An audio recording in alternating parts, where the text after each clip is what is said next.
Good morning to all student. आज हम मध्यस्थम एवं सुलह अधिनियम 1996 के बारे में चर्चा करेंगे, जिसमें हमने मध्यस्थम अधिनियम के संबंध में कई डेफिनेशन के बारे में पढ़ा।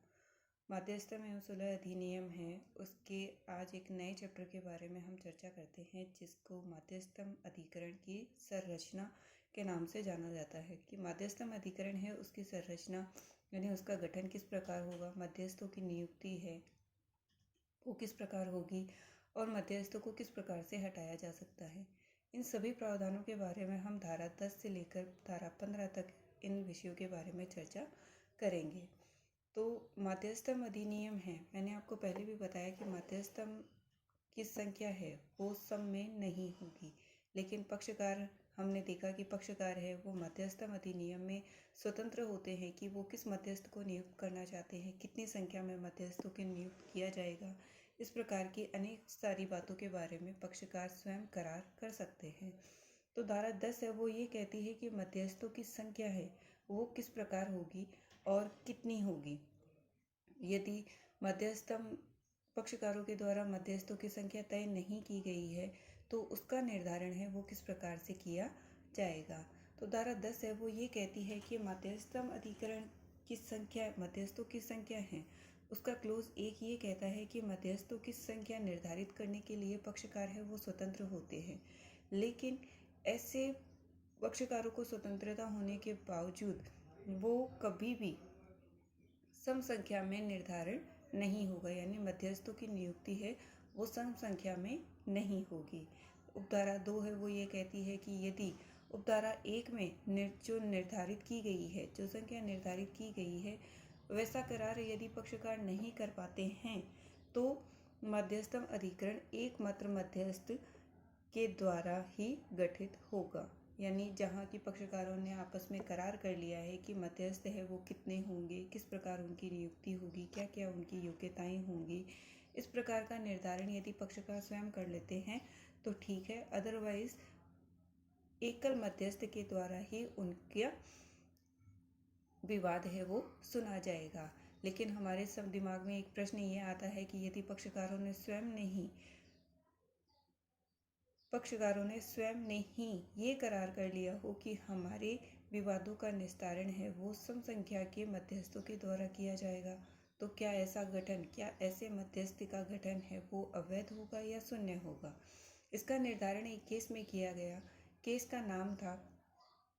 नारायण प्रसाद लोहिया वर्सेस निकुंज कुमार लोहिया। सुप्रीम कोर्ट का ये केस था, 2003 का ये केस है, जिसके अंदर ये प्रश्न सामने आया कि जहाँ पक्षकारों को ये स्वतंत्रता प्रदान हो जाती है कि वो मध्यस्थ को नियुक्त करने के लिए स्वतंत्र हैं, संख्या भी निर्धारित करने के लिए स्वतंत्र है, तो यदि पक्षकारों ने अपने करार के द्वारा ये तय कर लिया हो कि पक्षकार है वो सम संख्या में होंगे, तो क्या ऐसे मध्यस्थों के द्वारा दिया गया निर्णय है वो वैध होगा या अवैध होगा या शून्य होगा, उसका क्या प्रभाव होगा। तो इस केस में सुप्रीम कोर्ट ने ये कहा कि भले ही पक्षकारों ने ये तय कर लिया हो, यदि उन्होंने स्वतंत्र होकर ये करार कर लिया हो कि हमारे बीच में जो भी विवाद होगा उसका निर्धारण है वो सम संख्या की यानी सम संख्या में मध्यस्थ है उनके द्वारा किया जाएगा, तो उनके बीच में जो कि धारा 10 के विरुद्ध है वो नहीं माने जाएंगे और उनके द्वारा दिया गया निर्णय है वो भी अवैध नहीं होगा और उसका प्रभाव है वो शून्य नहीं होगा, यानी कि वो वैलिड होंगे और उनका गठन है वो वैध माना जाएगा। लेकिन एक बात यहाँ पे ये ध्यान रखने की है कि यदि उनके द्वारा कोई पंचाट जारी कर दिया जाता है, पक्षकारों की सहमति से मध्यस्थों की सम संख्या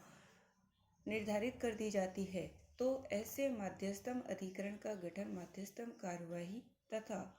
उसके अंतर्गत पारित मध्यस्थम पंचाट दोनों ही वैध माने जाएंगे। एक और केस में Shri Venkateswara construction company versus Union of India Andhra Pradesh का ये केस था, जिसके अंदर भी यही निर्धारित किया गया कि यदि पक्षकारों ने 2 मध्यस्थों को ही करार के लिए चुना है तो ऐसे मामले यदि अपील में जाते हैं तो उनका मध्यस्थम अधिकरण का गठन है वो एकमात्र मध्यस्थ के द्वारा ही किया जाएगा। जैसे कि अपन देखते हैं अपील है वो सिंगल बेंच डबल बेंच में होती है, लेकिन जहाँ मध्यस्थम अधिकरण की बात आती है वहाँ पर एकल मध्यस्थ ही उसके द्वारा दिए गए पंचाट का निर्णय करेगा। लेकिन दूसरी स्थिति ये आती है कि जहाँ पक्षकार हैं वो करार करने में असफल रहते हैं, तो उसका क्या प्रभाव होगा। मध्यस्थों की संख्या है वो करार के द्वारा तय नहीं की जाती है। उपधारा 1 के अंदर तो तय कर लिया, अब उपधारा 2 है, धारा 10 की उपधारा 2 है, वो ये कहती है कि यदि पक्षकारों ने करार नहीं किया है तो उसका क्या प्रभाव होगा। तो ऐसे मध्यस्थम अधिकरण का गठन एकमात्र मध्यस्थ होगा, उसके द्वारा ही विवाद का निर्धारण किया जाएगा। जहाँ की पक्षकार करार द्वारा मध्यस्थों की संख्या निर्धारित करने में असफल हो जाते हैं और पक्षकारों के बीच करार हो ही नहीं पाता है, वहाँ उपधारा 2 लागू हो जाएगी। और इसका अपोजिट, यदि पक्षकारों के बीच इस प्रकार का कोई करार हो जाता है कि मध्यस्थों की संख्या कितनी होगी, वहाँ पर उपधारा 2 के प्रावधान लागू नहीं होंगे। यानी कि हम ये समझ सकते हैं कि प्राथमिकता है वो उपधारा धारा 10 की उपधारा 1 को दी जाएगी। यानी पक्षकारों ने यदि करार कर लिया हो तो उसे ही प्राथमिकता दी जाएगी, भले ही पक्षकारों ने सम संख्या के अंदर मध्यस्थों की नियुक्ति की हो। Thank you.